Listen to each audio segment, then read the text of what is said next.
How are you? Wherever you are, whatever time it is you are, I hope you're doing well. For me, it's Friday morning already. It's already 1 a.m. And I'm sitting here and I've been going through quite a few videos here. The thing that I'm finding as a theme is the issue of dating. How women feel about it, how men feel about it, how women seem to be put off by it, how men seem to be put off by it. So I want to tell you a little something. This is going to be a little hard. For both men and women, you're welcome to listen. You're welcome to respond. If you have anything positive or negative to say, I'll be here. I can take it. I'm a grown man. I can take it. I won't think any less of you. In fact, we're both here for you. A lot of people use the term red flag quite often with good intentions, bad intentions, misguided, misshapen, misinformed. And I can tell you right now that the term red flag is one that is misused quite often for things that don't even come to the level of being red flags. I realize that one of the things that's very hard for people to decipher is whether or not you're dealing with a smart person or not. And you think that if a person isn't smart, that's a red flag.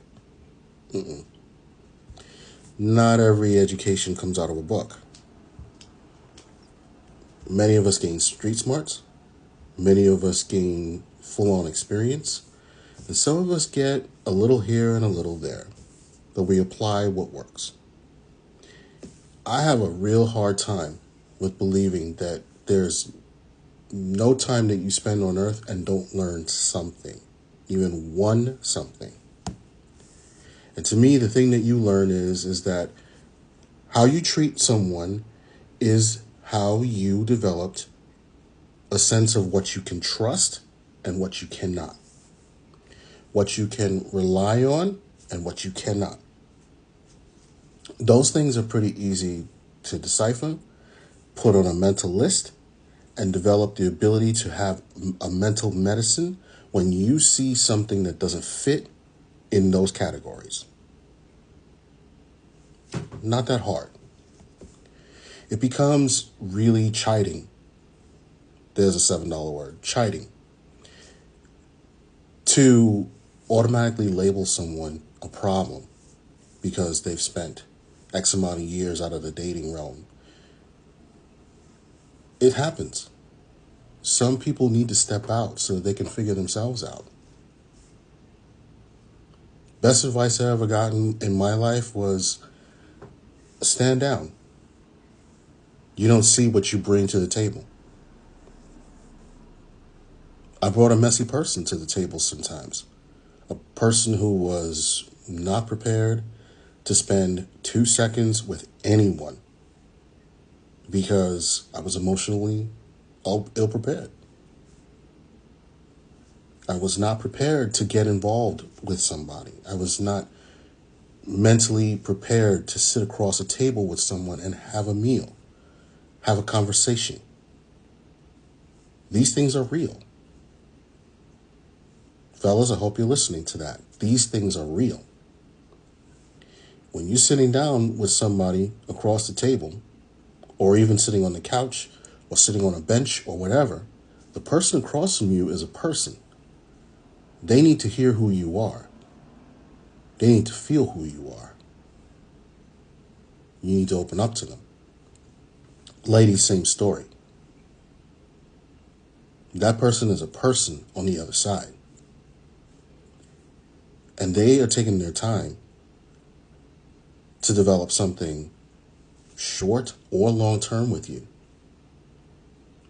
And no matter how long it takes, it's going to be what it's going to be. You've got to develop a trust for that. Not necessarily a trust for the person, but a trust that there's going to be things that you're going to learn and things that you're going to have to decipher what fits and what doesn't fit. You don't have to spend every waking day of every minute, of every hour, of every second, of every piece of the calendar with the other person to know them. You don't. You just got to take the moment that you get and figure out who's who and what's what. Many of you are trying to get it to be a perfect puzzle piece for a perfect puzzle. There's no such thing. Take it from a man who's spent 50 years on the planet. I've been dating since I was 15. I was married. I'm divorced. Okay? I'm involved. And I've been in and out of involvements.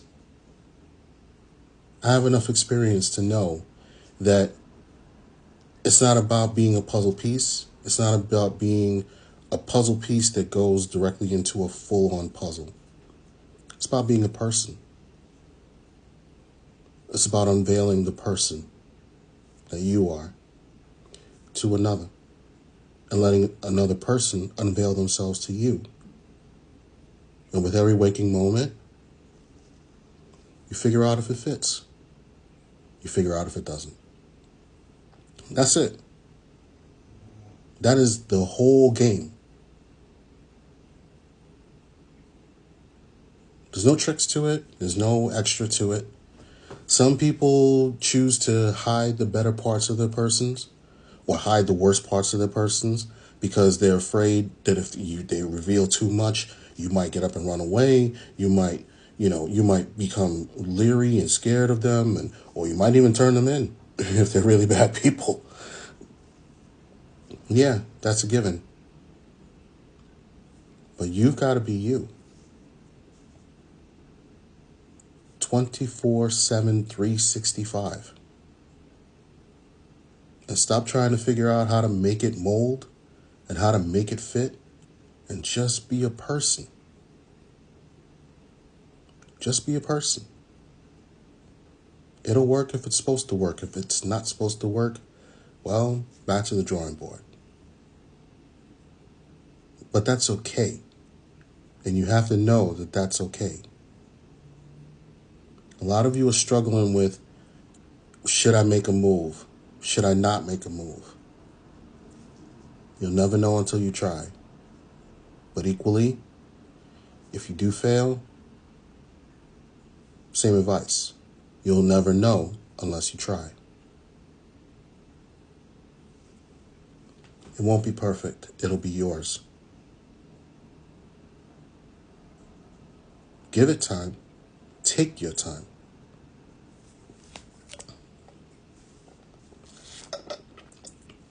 Do what you need to do on time.